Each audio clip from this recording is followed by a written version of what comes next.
You guys don't need to worry about me getting revenge from Diddy. I've got 3 moves that make sure he'll never be able to come after me or my family. First, I personally reached out to the victims' legal teams. The real reason he's not getting out is those buried cases behind the scenes. I provided legal funding for 7 victims who had been silent for years and brought in the top criminal attorneys in the country.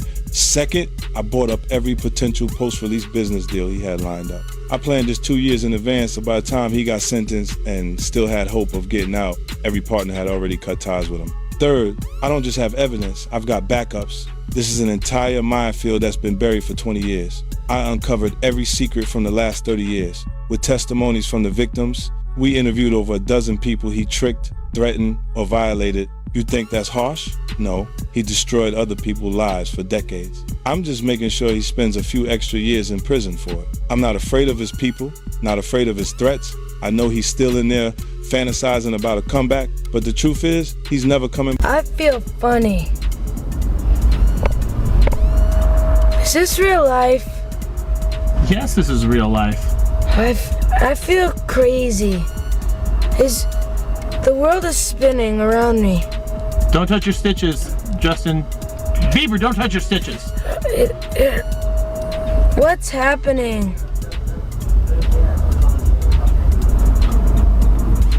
No. Bieber, stop. You have 4 eyes. I have 2 fingers. I have 3 fingers. Is this gonna last forever?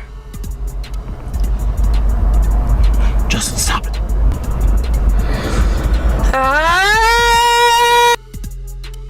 You pressing Bieber? Yeah. Yo, what's up? Like I'm calling you and answering. Yeah, that was a little. That was weird. That was crazy. That was weird. They did not run through Bieber. There was. Why you not answering your phone?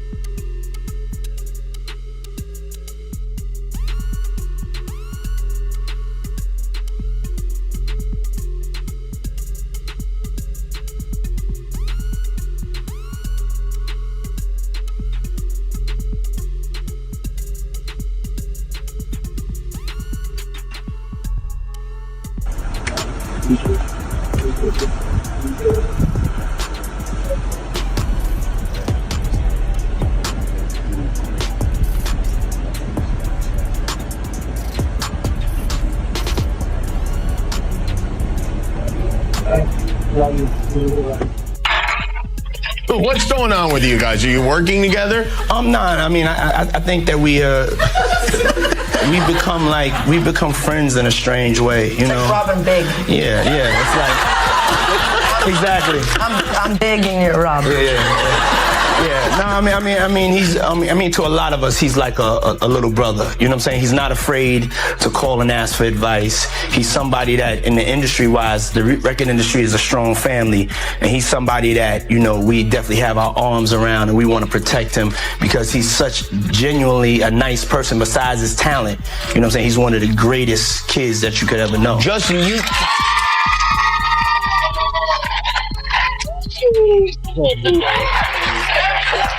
you know, Diddy bought his son a Bentley. Maybe, you know, he could buy you one also while you're out. Got me a Lamborghini.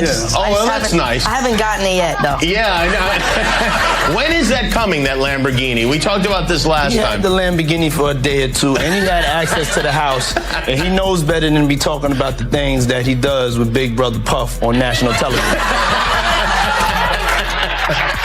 For years, the entertainment industry treated clear warning signs as background noise. Awkward moments were laughed off, disturbing footage was turned into punchlines, and the hardest questions were quietly ignored. But that era is over. As documentaries resurface and forgotten interviews re-emerge, those same clips are being viewed through a far more critical lens. Scenes that once seemed harmless now feel heavy with meaning. At the center of this reckoning stands one of music's most powerful gatekeepers, and a young global star who entered that world before fully understanding the price of access.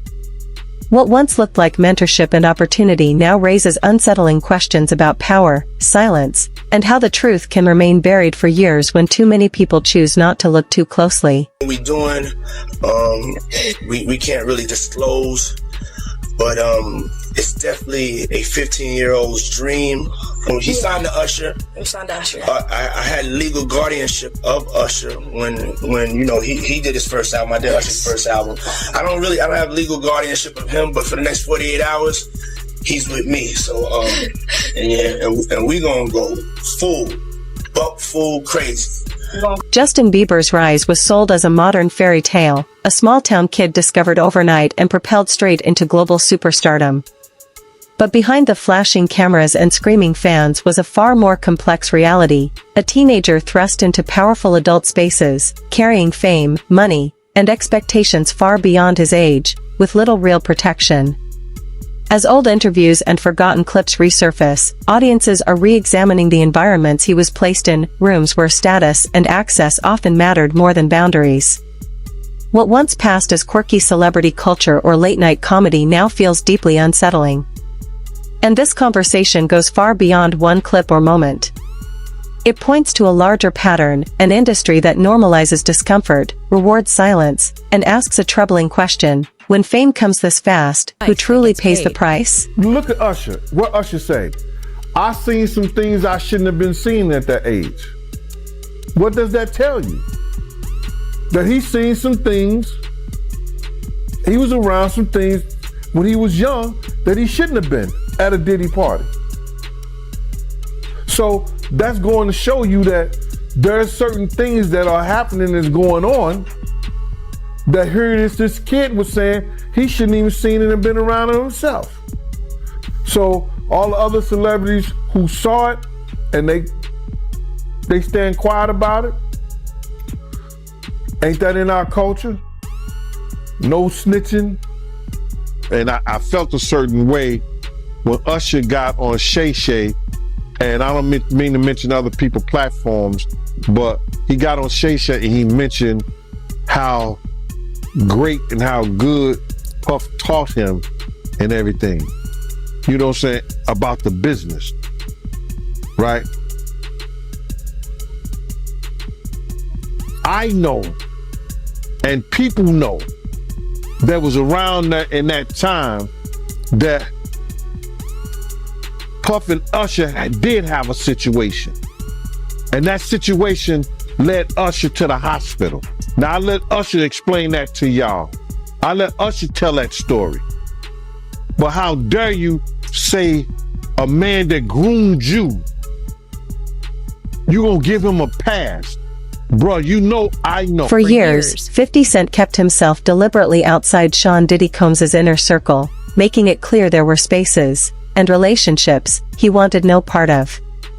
At the time, most people dismissed it as petty rivalry, trolling, or just another headline-grabbing jab. But as legal scrutiny intensifies and public perception shifts, those same remarks are being heard differently. What once felt like background noise now sounds more like an early warning.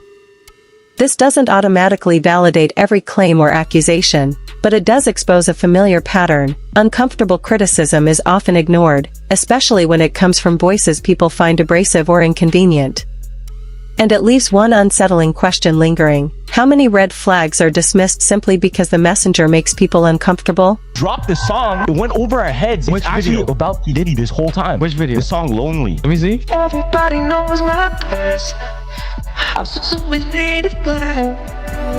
Maybe that's the price you pay for the money and fame at an early age. He even came out and said stuff about how when he was younger, he was being taken advantage of, which is true. The problem was being a victim of the diddler. What happens? Because he has so much dirt on you, if you go out into the public, he may have videos, he may have embarrassing things, he might even have incriminating footage of you doing things that you were forced to under the influence to do. For years, 50 Cent deliberately kept his distance from Sean Diddy Combs' inner circle, making it clear there were spaces and relationships he wanted no part of.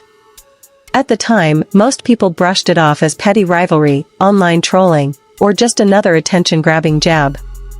But as legal pressure mounts and public perception shifts, those same comments are being heard in a very different light. What once sounded like background noise now feels more like an early warning. This doesn't automatically confirm every claim or accusation, but it does expose a familiar pattern. Uncomfortable criticism is often ignored, especially when it comes from voices people find abrasive or inconvenient.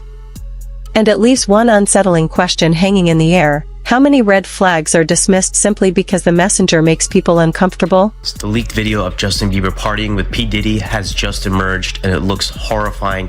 Bieber was not in his right state of mind. Here's the video. Oh, he's bad boy now. Look at that. Whoa, look at that. Here's your icon alert. Look at that. It's called. Does that look normal to you guys? What's going on here? He gets down on his knees, starts drinking. Diddy right there. Look at his eyes. The deeper issue goes far beyond what happens behind closed doors. It exposes a systemic failure rooted in how power operates. In environments where success depends on proximity to influence, accountability begins to erode. Boundaries blur. Caution gets reframed as weakness. And self-protection is treated not as a right, but as a liability. In that world, saying no isn't empowering, it's dangerous. That's where the real imbalance reveals itself. Control quietly shifts away from the individual and into the hands of the system. Because when access becomes currency, the real question isn't just who gets ahead, it's who truly has the freedom to walk away, and who pays the price for trying. I'm tired of Usher. I wish somebody would come out and just like sue him. Like, we need Usher. No, we do. We need a victim to come out and be honest about him. Because what I'm realizing is that he's gonna fake the funk until the victim, man. He's just gonna keep on sucking the devil's. And I don't know, like with a baby, that pacifier, sometimes you gotta pull it out. You know what I'm saying? And take it away, right? When the baby's used to sucking on the pacifier, that motherfucker gonna keep sucking on that shit until you do what? Till you take it out the mouth. Now it's gonna scream and holler, but eventually it will get used to the fact that his mouth is no longer full with that object. And that it's time to just, learn how to live without it. He been sucking on Diddy's dick a long time. It's time for him to learn how to make this thing happen without the devil's dick in his mouth or ass. You don't think if he sued, he'll just Lil Woody the situation and I don't recall? I don't recall. No, because I think if a victim comes out against Usher, it'll show how egregious this shit is. Because if he can be a predator, then anybody can be a predator. Long before Justin Bieber became a global phenomenon, Usher had already spoken candidly about what it was like entering Sean Diddy Combs' world as a teenager, describing how quickly he was immersed in adult pressures and expectations he wasn't prepared to navigate. That history gives today's concerns far more weight. When the same stories, the same environments, and the same discomfort resurface across generations, it stops feeling like coincidence and starts looking like a cycle. A system where power is inherited, trust is assumed, and nothing meaningfully changes. Even when early warning signs were acknowledged, the structure stayed intact. Which leaves one unsettling question: if the risks were already known, why was the system left untouched when the next young star stepped into the very same world? Not seeing that boy that got rushed to the hospital. They're not seeing what the intentions was in his heart when he took Justin Bieber there. Oh. Let's be honest. He took Justin Bieber there. Diddy had been trying to get to Bieber for a minute. And his management was backing him off. But it wasn't until Usher took over management and had guardianship and gave temporary guardianship to the diddler for 48 hours. Think about that. He had already been to the hospital. That situation that Gene was talking about. And you still took Bieber there, but you got custody of him first. Diddy had already tried. They wouldn't let him. Actually, someone made reference to the fact that Diddy trying to get at Bieber the way he was trying to get at Bieber was looking a little predatory. And then Usher came in and discovered it and managed him and got custody of him and promised to look after him. And then he sent him to the diddler. Does that sound like a good guy? It's horrible. It's horrible. Does that sound like a good guy? Now that we know what Diddy's really like, what kind of fucking asshole do you gotta be to take another boy, another talented boy, and put him in your place so it ain't gotta be you? As scrutiny intensified around Sean Diddy Combs, a familiar industry pattern began to surface. Former allies grew quieter. Public statements turned cautious. Once visible supporters slowly faded into the background. But while others stepped back, 50 Cent did the opposite. He got louder. And in that contrast, an unspoken rule of the entertainment world came sharply into focus. Speaking up can cost you relationships, while silence helps you keep them. Over time, loyalty and self-preservation blur, creating a culture where honesty collides with career survival. This isn't just fear, it's strategy. A calculated system where staying quiet feels safer than telling the truth. And inside that reality, one unsettling question remains. Can real accountability exist in an industry designed to protect itself first? Usher look like he fresh off a goddamn plane.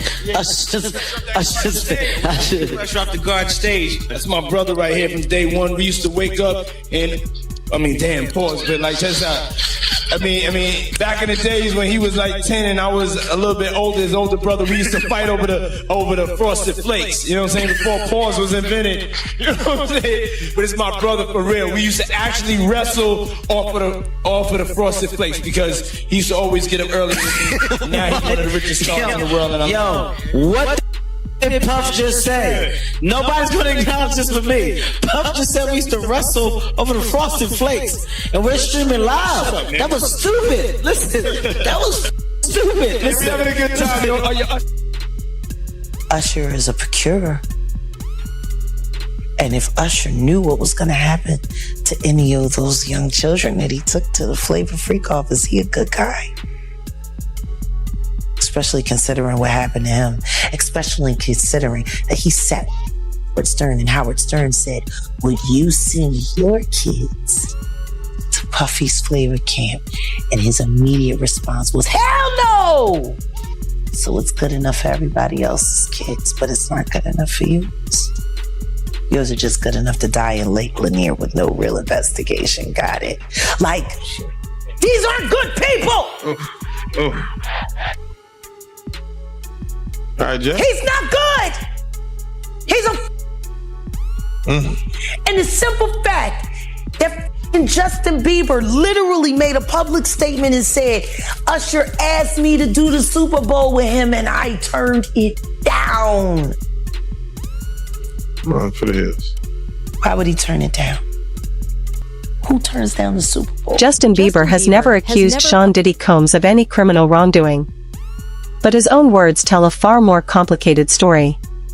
Over the years, he's spoken candidly about anxiety, instability, and the emotional weight of fame, about being thrust into overwhelming pressure at an age when most kids are still figuring out who they are. He described navigating rooms filled with powerful adults, competing interests, and non-stop expectations, all while carrying global stardom without the structure or safeguards to truly protect him. There are no easy conclusions here, but looking closer reveals something far heavier: the real cost of growing up too fast in an industry where success was everything, and protection often meant nothing. Yeah, she's crazy. She's a superstar. Superstar, right? So, Yeah. so you're there and you see her and you see the way she's reacting to you.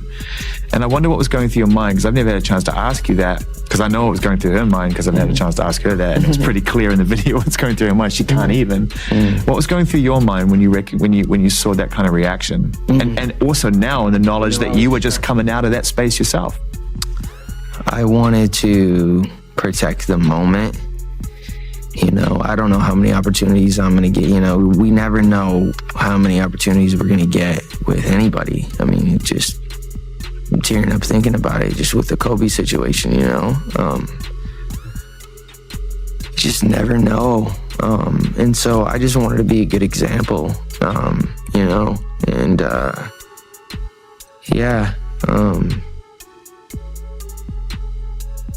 Did you feel protective of her? Yeah, I definitely feel protective of her. It was hard for me being that young and being in the industry and not knowing where to turn, and everyone, telling me they love me and, just turn their back on you in a second.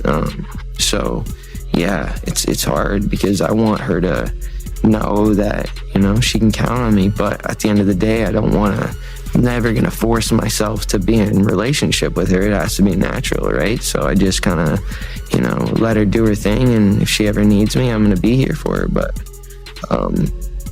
yeah, just protecting those moments because people take for granted encounters and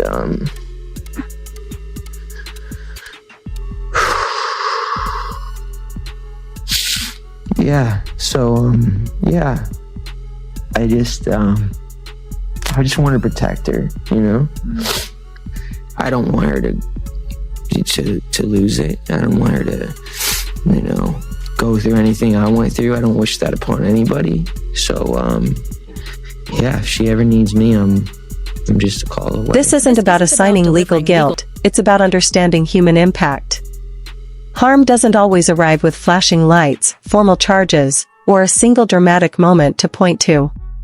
Sometimes it emerges years later, in anxiety, instability, burnout, or pain that never had a chance to be acknowledged.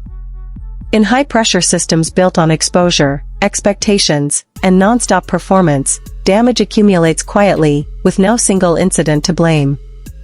And that's what makes it so easy to dismiss. But if the problem is structural rather than isolated, one uncomfortable question remains: why do we wait for a single explosive accusation before admitting something clearly went wrong all along? Justin Bieber, and he was talking about Billie Eilish. And he was like, he was almost in tears. He's like, I just want to protect her. I just want to keep her safe. Yeah. What do you think he went through? Because he knows what's been happening to Billie. Just like everybody knew what was happening to Millie Bobby Brown girl with Drake. These people are monsters. He ran into Dapper Dan in Harlem and they asked him what he thought about what was going on with Diddy and if he knew Diddy. And I love Dapper Dan for this. He said, I grew up with his parents. I knew his parents. He said, and what's going on with him has been going on long before him. Now, his father was a government snitch and a bad actor in the criminal world altogether. The woman that they're saying is his mother was a prostitute, no whore. But there's whispers in the streets of Harlem that Diddy's mother isn't alive. Not his biological mother, but that woman is his aunt. Whoa. There are whispers. Wait a minute. There are whispers. Diddy's story is so convoluted, but nobody really likes talking about who he was before he became Puffy. Nobody, I would love if I could be granted an interview with him. To interview Diddy now in his most raw state about his life up until the age of 15 only. We got to learn how to stop making Diddies. What made him him? Now, his pedigree comes from rat background. His father was a rat snitch. Not revered. He turned on Frank Lucas, who was the king of Harlem. And yet, Diddy was able to, siphon off enough of that juice, just enough to get people, but he needed Gene. Think about this. Gene was more of a father figure to Diddy than he was a bodyguard. And Gene was more than a bodyguard, he was an investigator. So when they went separate ways, clearly This isn't about assigning legal blame, it's about facing the human cost. Harm doesn't always come with headlines, charges, or tidy labels. Sometimes it surfaces years later, in anxiety, shattered stability, broken trust, or pain that never had space to be seen. In high-pressure systems built on exposure and performance, damage rarely hits in one dramatic moment. It accumulates quietly, piece by piece, until it can no longer be ignored. And that's what makes it so easy to overlook. But if the problem is systemic rather than isolated, one uncomfortable question remains. Why do we wait for a single explosive accusation before admitting something was clearly wrong all along? If I'm looking at any black guys that are A-listers that's bigger than Diddy, there's only one that I could come up with,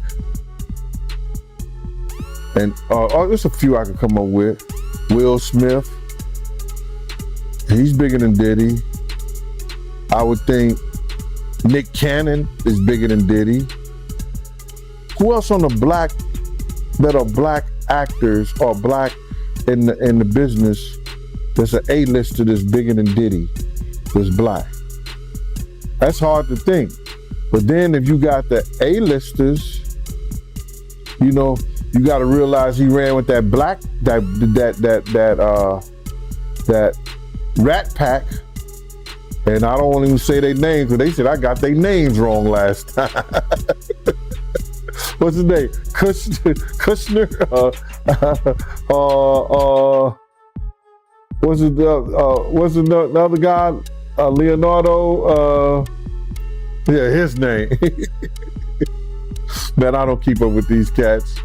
But I heard that that's not only the tape that's being shot. There's some other tapes out there, other people too with him. And him doing some things with some other people. So there's quite a few tapes that might be out there, what they're hearing. And I don't want to see the tapes, but I want to know if they really true. Because if they got if they got some tapes out there and it's with some underage, whether it's celebrities or not, it's gonna be crazy, bro. It's gonna be real crazy. The crossroads of 50 Cent, Sean Diddy Combs, and Justin Bieber reveal something far bigger than any single headline, a deeper truth about how celebrity-driven systems really work. These are worlds where power rises fast, vulnerability shrinks even faster, and accountability is often an afterthought, if it exists at all.